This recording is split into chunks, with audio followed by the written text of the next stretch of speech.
सत श्री अकाल, आदाब, केम शो। मैं हूं इप्सिता और आपका स्वागत है super show the super class में। सुपर क्लास यानी वो क्लास जो हमारे देश की अर्थव्यवस्था को चलाती है। चाहे कितना भी मुश्किल वक्त हो, ये कभी भी साथ नहीं छोड़ती। तो चलिए आपको बताते हैं हमारे आज के सुपर गेस्ट के बारे में। हमारे आज के सुपर गेस्ट हैं रिवोल्यूशनरी फर्नीचर कंपनी मार्टिन सिंपेक्स के एमडी श्री कृष्ण गोपाल गुलाटी जी। मैं आपको बताना चाहूंगी कि गुलाटी ब्रदर्स की इस कंपनी ने कई फेमस ब्रांड्स के आउटलेट्स डिजाइन किए हैं। कुरुक्षेत्र से अपना सफर शुरू करने वाले गुलाटी ब्रदर्स अपनी क्रिएटिविटी के लिए जाने जाते हैं। कोरोना काल हो या फिर समाज सेवा, मार्टिन्स ने हमेशा आगे बढ़कर काम किया है। सो प्लीज वेलकम मार्टिन सिंपेक्स के एमडी श्री कृष्ण गोपाल गुलाटी जी। तो चलिए बैठते हैं और करते हैं उनसे कुछ मजेदार बातें।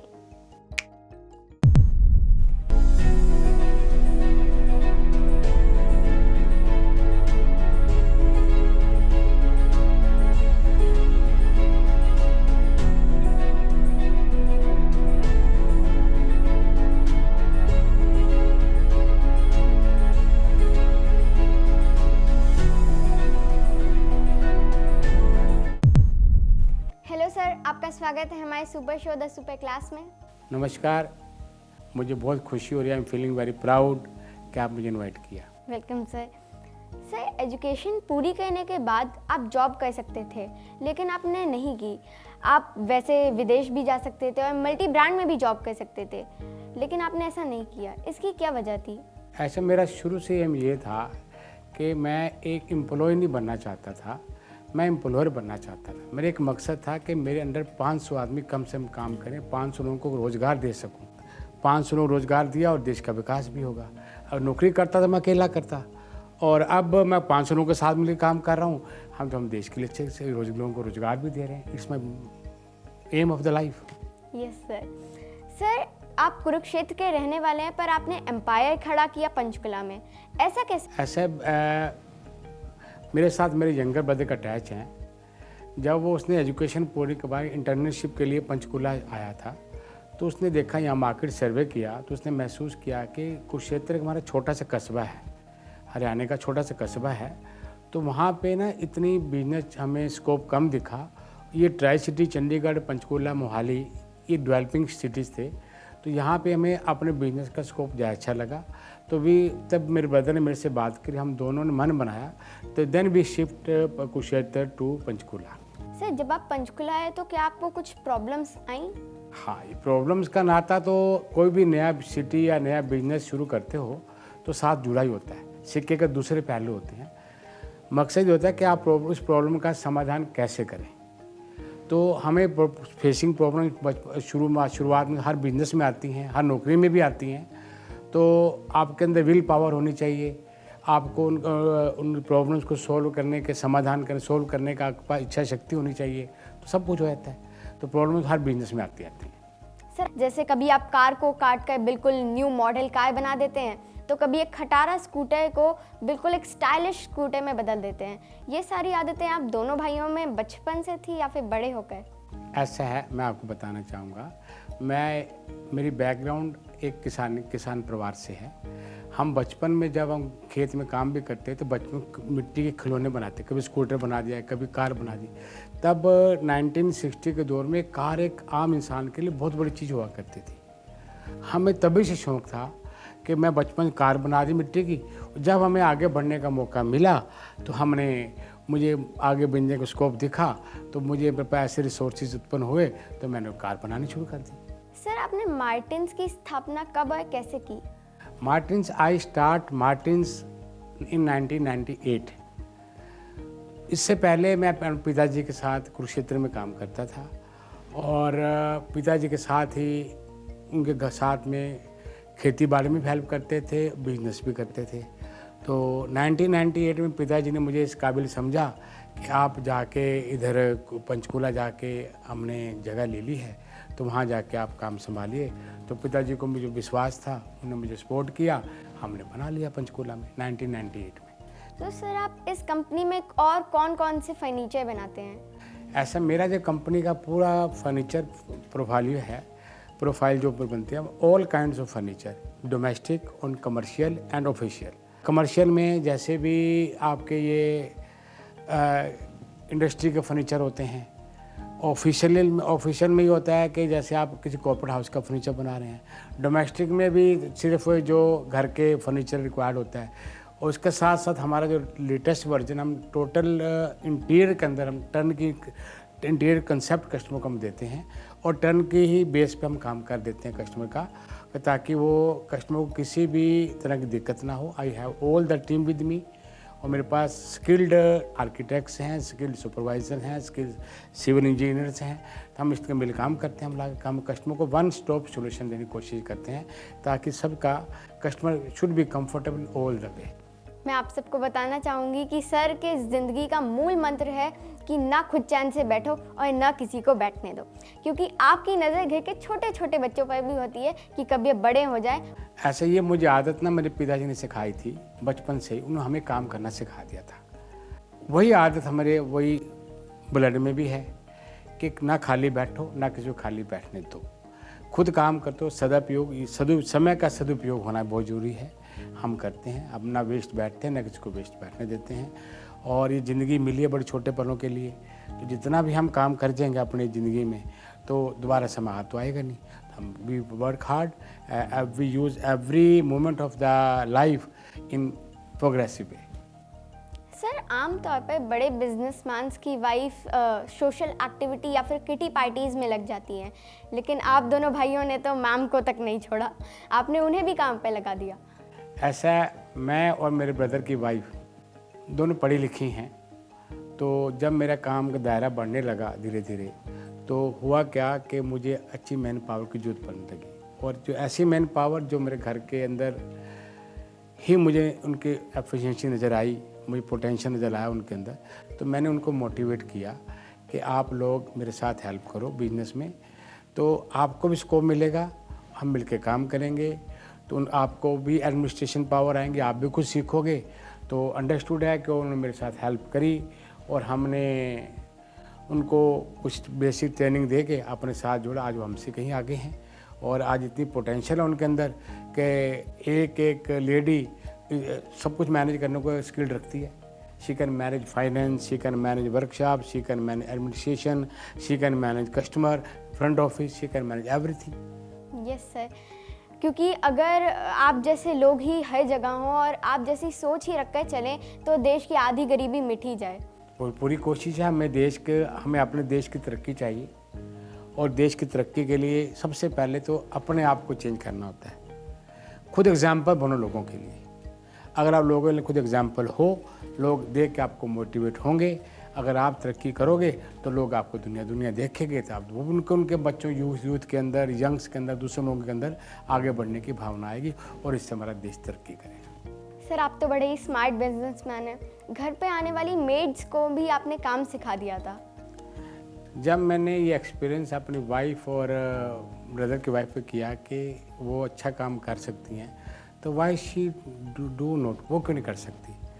तो मैंने आई कॉल हर पर्सनली, उससे पूछा कि आप लोग, मैं देखता हूँ लेडीज़ के अंदर मल्टीटास्किंग की एक स्पेशल भगवान ने गुण दिया हुआ उनको, दे आर मल्टीटास्किंग।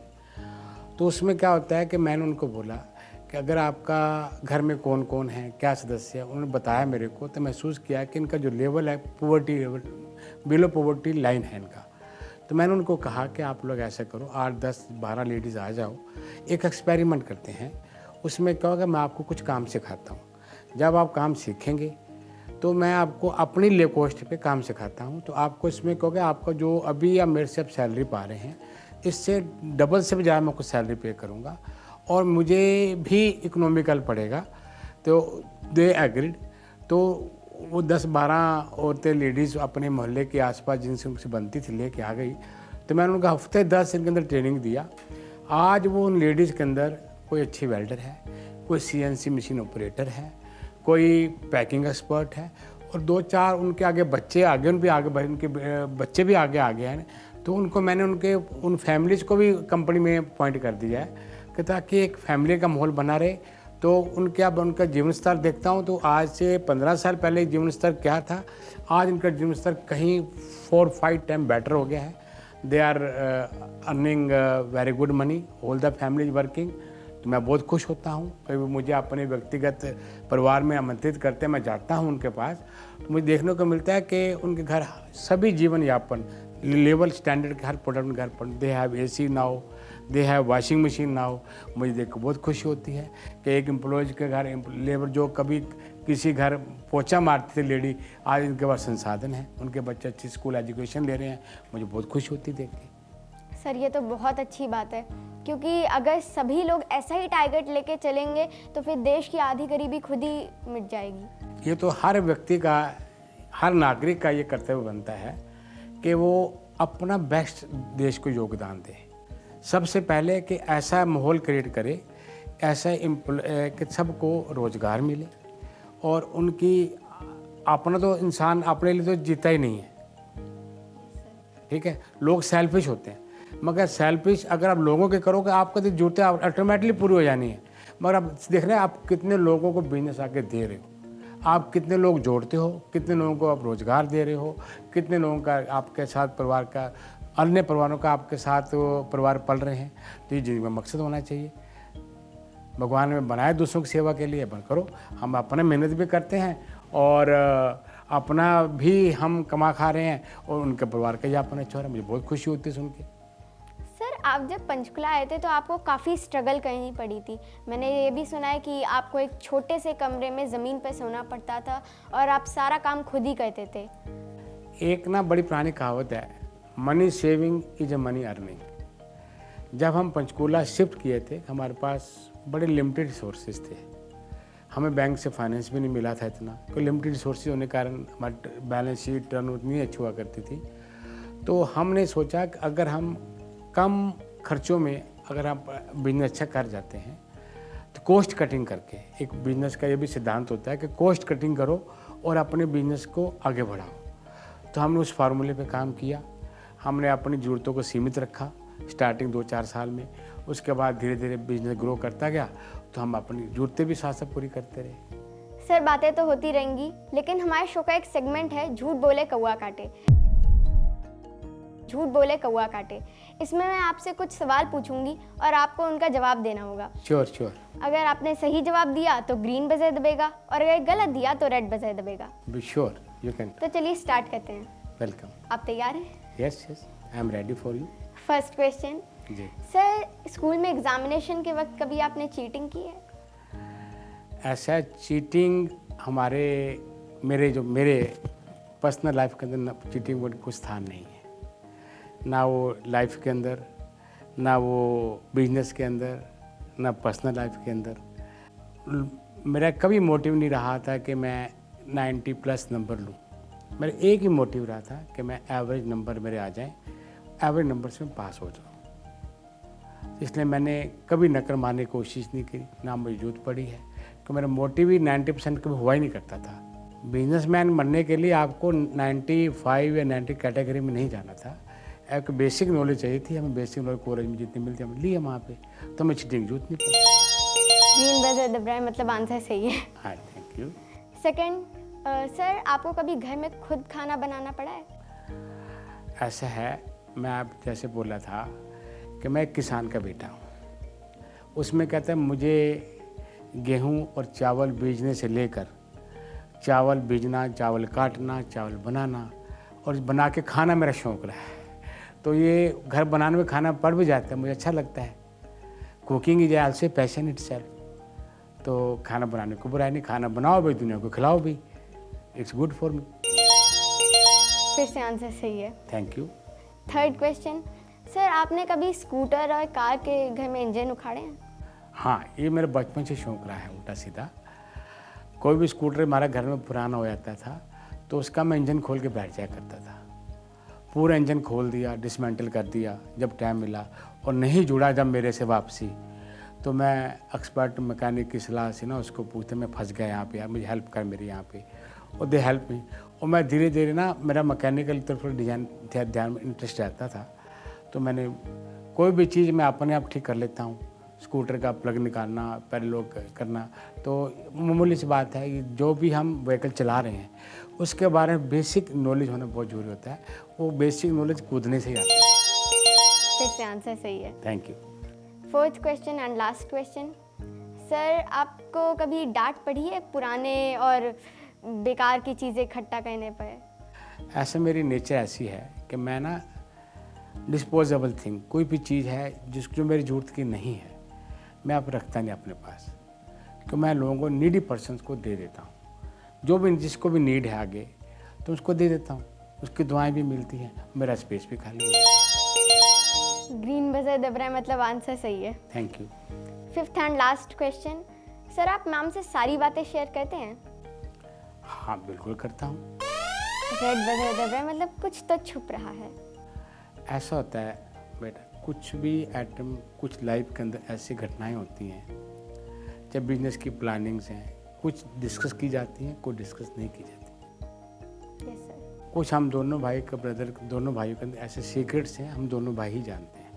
वो बात हम लेडीज तक पहुँचने देते ही नहीं कि दे इतना शायद ना स्ट्रेस ले पाएँ। तो हम वो कुछ चीज़ें हम अपन दोनों भाई आपस में शेयर कर लेते हैं, ताकि हमारा परिवार सही चले, उनको एक्स्ट्रा स्ट्रेस ना आए। Yes sir. Thank you. Sir, अब मैं आपको कुछ पिक्चर्स दिखाऊंगी और आपको बताना है कि ये किसकी पिक्चर है और कब की पिक्चर है। जी, वेलकम। तो सर, सबसे पहली फ़ोटो स्क्रीन पर है। अच्छा, ये मेरे परम दादाजी हैं, मेरे परम पूज्य। ये इनसे मैंने मेहनत करना सीखा है। मेहनत, ये जब 104 साल के थे तब भी खेत में काम करते थे। इतनी इंस्पिरेशन मुझे इनसे मिली है। इनसे ईमानदारी मैंने सीखी है, इनसे हार्ड वर्क मैंने सीखा है, और इनसे मैंने सच बोलना भी सीखा है। बिल्कुल सत्यवादी थे। इनकी बहुत दुआएं मेरे साथ है, बहुत आशीर्वाद इनका मेरे साथ है। ये मेरे परम ध्येय भी हैं। Yes sir. Sir, second picture है स्क्रीन पर। ये फ़ोटो मेरी कंपनी के ना फ्रंट की फसाड की फ़ोटो है। इस कंपनी फसाड मैंने एक ना ऐसा ज्योमेट्रिकल एक क्विज डाला है कि जो भी इस क्विज को पढ़ लेगा, सोल्व कर देगा, मैं उसको एक डबल बेड कंपनी तरफ से फ्री दूंगा, उसकी चॉइस का। मेरे शोरूम में जो बेड डिस्प्ले हैं, जिस पे भी वो हाथ रख देगा, चाहे वो किसी भी कीमत का है, डैट इज नोट, उसकी चॉइस का बेड मैं उसको गिफ्ट कर दूंगा। सर, आपकी तो पूरी कंपनी पजल है। Sir, third picture. हाँ, ये कोविड के दौरान जब देखा था कि जनता पूरी पब्लिक व खाने को नहीं था, त्राहिमाम मचा हुआ था, तो मैंने देखा कि कई लोग एकदम फैक्ट्रियाँ बंद हो गई, कर्फ्यू लग गए, तो लोगों के पास खाने के, लेबर क्लास लोगों रहने खाने के लिए सराउंडिंग पैसे नहीं थे। तो मैंने सर्वे किया अपने सराउंडिंग इंडस्ट्री एरिया का सारे का सारा। आई सर्च के कम से कम 50 फैमिली ऐसी हैं जो रह तो फैक्ट्री में रही, और पूरे फैक्ट्री के अंदर इंडस्ट्री रह में हमारे खाने पीने का प्रबंध नहीं था, कहीं खाने पीने का। तो फिर मैंने ये उनके लिए पहले उनको मैंने ड्राई राशन भिजवाया, उसके बाद देखा ड्राई राशन, फिर मैंने उनको फिर कुक राशन देना शुरू किया। आप महीने के अंदर कम से कम 400-500 लोग पर डे लोग वो राशन खा के जाते, लंगर लेके जाते थे। मुझे भी बहुत अच्छा लगता था लोगों की सेवा करना। वो need they all are needy peoples, कि उस दौरान ना तो काम था, सब इंडस्ट्री बंद थी, किसी को रोज़गार नहीं मिल रहा था, और जितनी ये पुअर लेबर है लोग थे भूखे मर रहे थे। तो इस दौरान मैंने लंगर शुरू किया था, और मुझे ऐसी भगवान ने शक्ति दी कि वो अपने आप उसकी कृपा से लंगर चलता रहा। तो ये ऑलमोस्ट ये लंगर काफ़ी लंबा चला, तो लोगों को जो भी वो क्रूशियल पीरियड था वो मेरा पीरियड निकल गया। सर, ये फोर्थ पिक्चर अब स्क्रीन पर। अच्छा, ये चीज़ ना मेरा शौक़ है। मैं ना आपको जैसे पहले आपने से पूछा था कि पुरानी चीज़ों क्या करते हो, कोई चीज़ देखी कि वो कार पुरानी हो गई, तो मैंने उसको ना दिमाग से मॉडिफाई करने की कोशिश करता, रीयूज़ में आ जाए।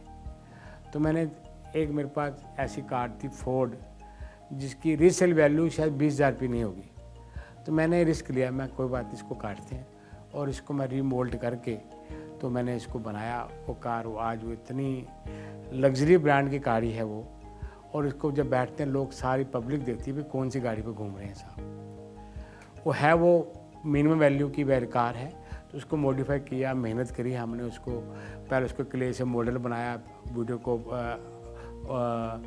देख देख के वीडियो चेक यूट्यूब पे चेक किया, अदर गूगल्स पे चेक किया how to make the shape of the car. तो हमने वहाँ से सीखा, तो उसको धीरे धीरे मोल्ड करते रहे, तो उसको आगे सांचे में ढालते रहे, तो बहुत अच्छा नायाब पीस बन गया। और जब चलाता हूँ मुझे बड़ा फ़ख्र होता है चलाते वक्त। सर अब बारी है रैपिड फायर राउंड की। इसमें मैं आपसे कुछ सवाल पूछूंगी और आपको उनका तेज़ी से जवाब देना है। श्योर। सो चलिए शुरू करते हैं। Favourite actor? अमिताभ बच्चन, क्यों इस उम्र में इतना काम करते हैं और इतनी एनर्जी है, I appreciate him. Favourite actress? Hema Malini. Hema Malini उस नृत्य के अंदर, उसने कला के अंदर बहुत मुकाम हासिल किए हैं और उसके बाद देश की राजनीति में आई है, देश की सेवा कर रही है। Favourite dish? फेवरेट डिश, जब भूख लगी हो, एनी वेजिटेरियन, माँ का हाथ का बना होने की वाइफ का, सब कुछ खा लेता हूँ। घर का फेवरेट सदस्य? My younger brother, he is always with me, he very technical, very solid, he is very honest, he is always with me, 1 और 1 11, he always help me, I help him। Favourite film? Favourite border, मुझे हमेशा फौजियों की फिल्में देखना अच्छा लगता है, तो मैं भी देश का सिपाही हूँ। देश का सिपाही कैसे हूँ? क्योंकि we work for the generate revenue for the government, तो हम भी देश के सिपाही हैं। Favourite song? जोत से जोत जलाते चलो, प्रेम की गंगा बहाते चलो। Favourite car? Car is my tool only. वक्त पे कोई चीज़ काम आ जाए वो सबसे फेवरेट होती है। कोई भी कार हो, मेरे काम चलना चाहिए, वो सबसे अच्छी होती है। Favourite show? फेवरेट शो जिस शो में हम आप मुझसे क्वेश्चन पूछ रहे हैं, the super class show. The super class show for you. Thank you से बहुत मज़ेदार बातें चल रही हैं। अब लास्ट में आप हमारे व्यूअर्स को क्या संदेश देना चाहेंगे? इस तरह मुझे बहुत मज़ा आ रहा है आपके साथ बातें, क्वेश्चन आपने पूछे मेरे से। तो मैं अपने व्यूअर्स को, खासकर यंगस्टर्स को ये मैसेज देना चाहता हूँ कि वो लोग दबा के मेहनत करें और काम ही पूजा है, इस फोकस करें। और जो नौकरी पेशा करते हैं या अपना नया बिजनेस स्टार्ट करना चाहते हैं, तो जब वो सुबह उठते हैं, जब उनके ये महसूस करते हैं कि मैं उठ गया, तो ये सोचो कि सारी सृष्टि की पॉजिटिव एनर्जी आपके साथ है। आप उसको अपने साथ मोटिव लेके दबा के काम कीजिए, मेहनत कीजिए, बड़ों का सम्मान कीजिए, माता पिता की इज्जत कीजिए और देश की सेवा में सहयोग कीजिए। मैं ये चाहता हूँ आपसे। It's enough. Thank you sir, आपसे बातें करके हमें बहुत मज़ा आया। आप शो में आए हैं, बहुत बहुत धन्यवाद। मैं आपका और आपकी टीम का बहुत धन्यवादी हूँ कि मुझे भी आपके साथ इस इंटरव्यू में बहुत मज़ा आया। Thank you sir. मैं उम्मीद करती हूँ कि हमारे दर्शकों को भी ये शो बहुत पसंद आया होगा। तो मिलते हैं अगले शो में एक नए गेस्ट के साथ। तब तक के लिए बाय बाय।